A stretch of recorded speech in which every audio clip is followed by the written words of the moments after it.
Assalamualaikum warahmatullahi wabarakatuh. Kami dari kelompok 5 akan sedikit memaparkan tentang supply chain management yang beranggotakan Himawan Anorogo dengan NPM 0118, Arvina Meiliana dengan NPM 0120, dan saya sendiri, Audina Citra Andini dengan NPM 0121, Intan Hoirunisa dengan NPM 0122, Budia Sasi Salsabila dengan NPM 0123, dan Adinda Astriastanti dengan NPM 0124. Yang pertama, definisi dari supply chain management adalah jaringan perusahaan-perusahaan yang secara bersama-sama bekerja untuk menciptakan dan mengantarkan suatu produk ke tangan pemakai akhir. Jadi, supply chain management tidak hanya berorientasi pada urusan internal sebuah perusahaan saja, melainkan juga urusan eksternal yang menyangkut hubungan dengan perusahaan-perusahaan partner. Kemudian konsep SCM sendiri yaitu mengusahakan hubungan dan koordinasi antar proses dari perusahaan-perusahaan lain dari bisnis peopleness, mulai dari suppliers sampai kepada pelanggan, juga mengutamakan arus barang antar perusahaan sejak paling hulu sampai paling hilir. Kemudian akan dipaparkan oleh Mbak Intan. Silahkan. Baik, terima kasih Mbak Citra. Kemudian 3 macam komponen rantai supply. Yang pertama, rantai supply hulu. Bagian hulu supply chain meliputi aktivitas dari suatu perusahaan manufaktur dengan para penyalurannya, yang mana dapat manufaktur, assembler, dan keduanya. Dan koneksi mereka kepada para penyalur second tier. Hubungan para penyalur dapat diperluas kepada beberapa strata, semua jalan dari asal material. Contohnya biji tambah, pertumbuhan tanaman. Yang kedua, manajemen rantai supply internal. Bagian dari internal supply chain meliputi semua proses pemasukan barang ke gudang yang digunakan dalam mentransformasikan masukan dari para penyalur ke dalam keluaran organisasi itu. Hal ini meluas dari waktu masuk ke dalam organisasi. Yang ketiga, segmen rantai supply hilir. Meliputi semua aktivitas yang melibatkan pengiriman produk kepada pelanggan akhir. Di dalam downstream supply chain, perhatian dialihkan pada distribusi, pergudangan, transportasi. Slide selanjutnya. Pentingnya manajemen rantai pasokan. Manajemen rantai pasokan menggambarkan koordinasi dari keseluruhan kegiatan rantai pasokan, dimulai dari bahan baku dan diakhiri dengan pelanggan yang puas. Dengan demikian, sebuah rantai pemasok mencangkup pemasok, perusahaan manufaktur, dan penyedia jasa, dan perusahaan distributor, grosir, atau pengecer yang mengantarkan produk dan jasa ke konsumen akhir. Tujuan dari manajemen rantai pemasok adalah untuk mengkoordinasi kegiatan dalam rantai pemasok untuk memaksimalkan keunggulan kompetitif dan manfaat dari rantai pasokan bagi konsumen akhir, seperti tim kejuaraan. Fitur utama dari rantai pasokan yang sukses adalah anggota-anggotanya yang berperan demi kepentingan timnya. Slide selanjutnya akan dibacakan oleh rekan saya.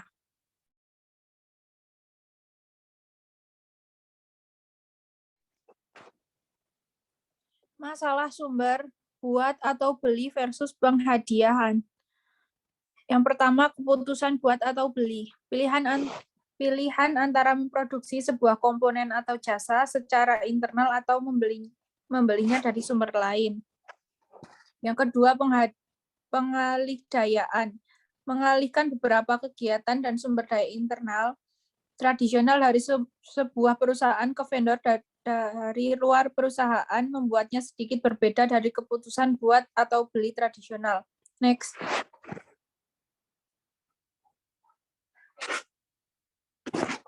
Strategi 6 sumber. Yang pertama, banyaknya pemasok. Strategi ini adalah satu pemasok melawan lainnya dan menempatkan penekanan pada pencapaian permintaan pembeli atau pemasok.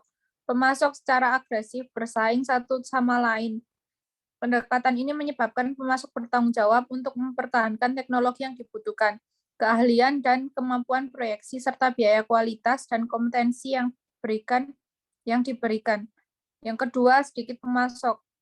Strategi sedikit pemasok berarti bahwa daripada mencari atribut jangka pendek seperti biaya rendah, seorang pembeli lebih baik membentuk hubungan jangka panjang dengan sedikit pemasok yang berdedikasi.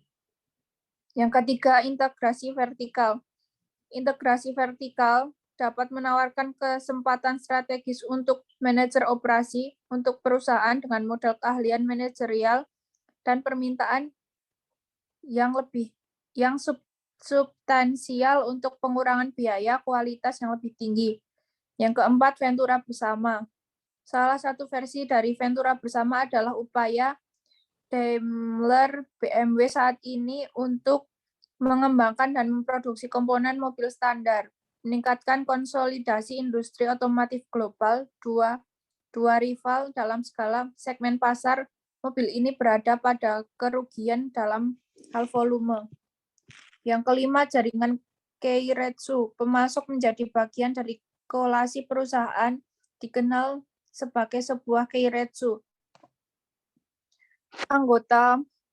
Anggota dari Keiretsu dijamin hubungan jangka panjangnya dan dengan demikian diharapkan untuk berkolaborasi sebagai partner.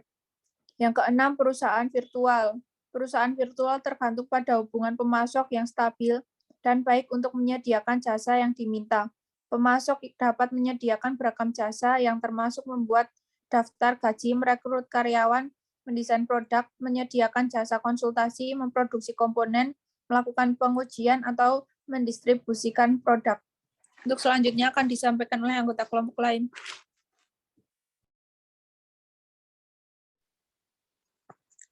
Selanjutnya yaitu resiko. Yang pertama yaitu resiko dan taktik mitigasi.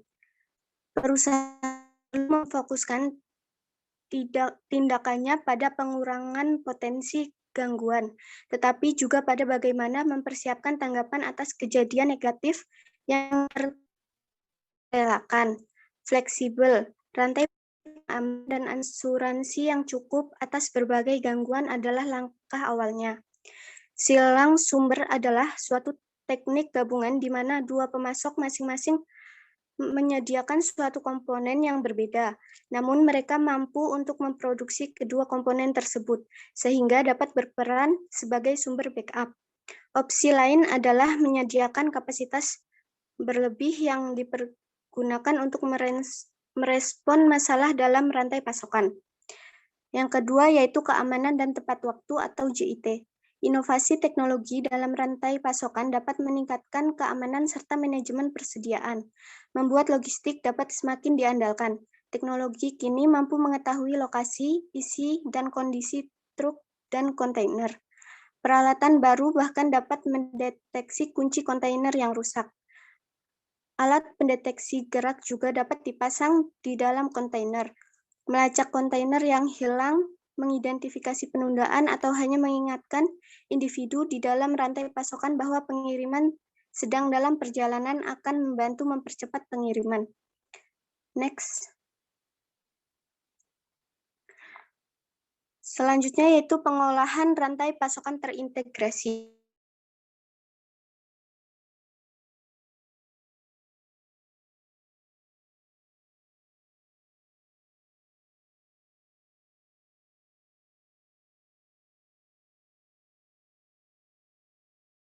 Minimalisasi biaya langsung berdasarkan pada pengetahuan mereka yang terbatas. Sedikit peningkatan permintaan ditanggapi berlebihan karena tidak ada yang ingin mengalami kekurangan kapasitas. Intensif mendorong barang ke dalam rantai untuk penjualan yang belum terjadi. Hal ini membuat fluktuasi yang akhirnya mahal bagi semua anggota rantai. Yang kedua yaitu kesempatan dalam mengelola rantai pasokan terintegrasi. Yang pertama, penarikan data. Data penjualan yang akurat yang memulai transaksi untuk menarik produk melalui rantai pasokan. Yang kedua, kontrol penambahan satu tahap. Menetapkan tanggung jawab pengawasan dan pengelolaan persediaan untuk perusahaan retail. Yang ketiga, persediaan yang dikelola vendor. sebuah sistem di mana pemasok menjaga bahan baku untuk pembeli, seringkali mengantarkan langsung ke departemen yang membeli.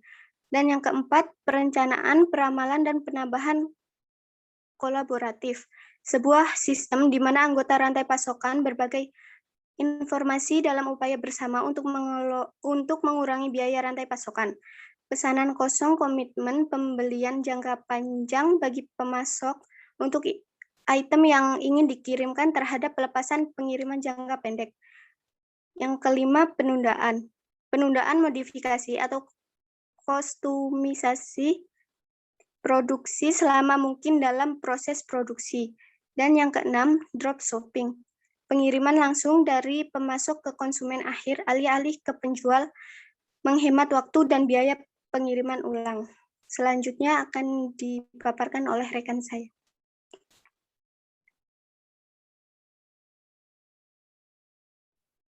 Selanjutnya yaitu membangun baris persediaan. Ada 3 cara untuk membangun baris persediaan. Yang pertama yaitu evaluasi pemasok. Evaluasi pemasok menyangkut pencarian pemasok potensial dan menentukan kecenderungan mereka untuk menjadi pemasok yang baik. Jika pemasok yang baik tidak dipilih semua, upaya rantai pasokan hanya akan gagal. Yang kedua yaitu dengan cara pengembangan pemasok. Dengan mengembangkan pemasok, perusahaan ingin bekerja sama dengan pemasok tertentu. Pembeli memastikan bahwa pemasok memiliki apresiasi, persyaratan, kualitas, spesifikasi produk, jadwal, dan pengiriman, serta kebijakan pembelian. Yang ketiga yaitu negosiasi. Berikut adalah strategi tipe negosiasi klasik. Yang pertama yaitu model harga berbasis biaya.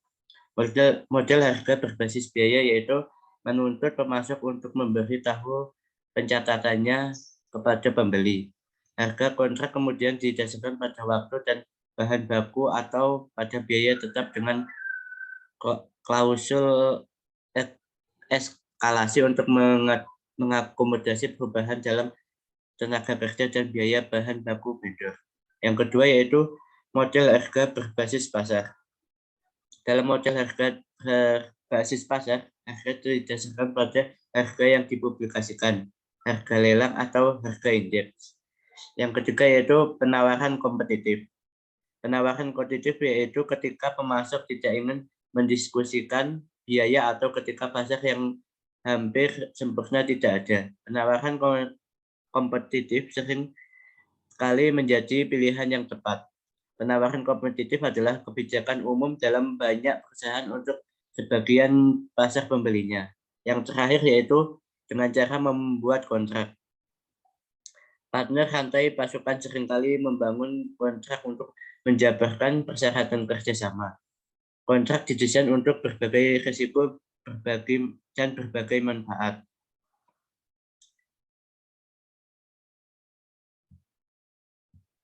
Kemudian selanjutnya yaitu etika manajemen rantai pasokan. Ada 4 etika manajemen rantai pasokan. Yang pertama yaitu etika personal. Meningkatkan dan memperkuat tanggung jawab bagi karyawan, hubungan pemasok dan pelanggan yang positif, kesinambungan dan tanggung jawab sosial, perlindungan atas informasi yang konvensional dan informasi paten, hukum, regulasi, dan kesepakatan perdagangan yang dapat diterapkan dan pengembangan kompetisi profesional. Yang kedua yaitu etika dalam rantai pasokan. Dalam era spesialisasi yang tinggi saat ini, banyak sumber daya perusahaan dibeli, menempatkan tekanan yang sangat tinggi atas etika dalam rantai pasokan. Manajer mungkin tergoda untuk mengabaikan penyimpangan etika oleh pemasok atau memindahkan polusi ke pemasok. Yang ketiga yaitu perilaku etis terhadap lingkungan. Etika yang baik meluas hingga pengoperasian bisnis dengan cara yang mendukung konservasi dan peremajaan sumber daya. Hal ini membutuhkan evaluasi keseluruhan dampak lingkungan, dari bahan baku hingga proses manufaktur. Yang terakhir yaitu membangun kesinambungan rantai pasokan. Rantai pasokan masuk menarik banyak perhatian, namun ini hanya bagian dari tantangan kesinambungan. rantai pasokan kembali juga signifikan. Tujuannya manajer operasi harus terbatas pada mengubur produk pada perusahaan khas untuk menggunakan kembali. Logistik terbalik mengawali serangkaian tantangan baru. Selanjutnya akan dipaparkan oleh rekan saya. Mengukur kinerja rantai pasokan. Yang pertama ada tolak ukur rantai pasokan. Manajer rantai pasokan membuat keputusan penjadwalan dan kuantitas yang menentukan set yang dipercayakan untuk persediaan. Keuangan membantu dengan cara jumlah yang diinvestasikan dalam banding spesifik dengan kompetitor dapat membantu evaluasi. Total aset yang dipercayakan untuk persediaan dalam perusahaan manufaktur mencapai 15% dan perusahaan retail 27% dengan variasi yang luas, bergantung pada model bisnis spesifik. Harga pokok penjualan adalah biaya untuk memproduksi barang atau jasa yang dijual selama periode tertentu. Yang kedua, tolak ukur rantai pasokan. Ketika nilai metrik menyampaikan artinya dan bermanfaat ketika membandingkan dengan data yang lampau, penggunaan penting lainnya membandingkan nilai ini dengan perusahaan membanding. Pasokan yang dikelola dengan baik yang memperkecil biaya, waktu tunggu dengan baik yang diperlukan terlambat dan kekurangan persediaan serta meningkatkan tingkat layanan. Yang kedua, ada aset dipercayakan untuk persediaan. Rantai pasokan membuat keputusan penjadwalan dan kuantitas yang menentukan set yang dipercayakan untuk persediaan. 3 ukuran spesifik dapat membantu dengan cara jumlah yang diinvestasikan dalam persediaan. Perbandingan spesifik. Total aset yang dipercayakan model SCOR atau Supply Chain Operation Reference Score Model. Perusahaan menggunakan SCOR untuk mengidentifikasi, mengukur, mengorganisasi ulang, dan meningkatkan proses rantai pasokan. Model SCOR mendefinisikan lebih dari 200% elemen proses, 550 metrik yang dapat diukur, dan 500 praktik terbaik. Praktik terbaik menggambarkan teknik yang digunakan oleh perusahaan pembanding yang memiliki nilai yang sangat baik dan di metrik. Tolak ukur sangat berguna, namun tidak selalu memadai untuk keunggulan rantai pasokan. Audit berdasarkan pada komunikasi yang terus-menerus, pemahaman, kepercayaan, kinerja, dan strategi perusahaan adalah hal yang penting. Hubungan harus mewujudkan diri dalam kepercayaan bahwa kita bersama dan berjalan seiring dengan kesepakatan tertulis.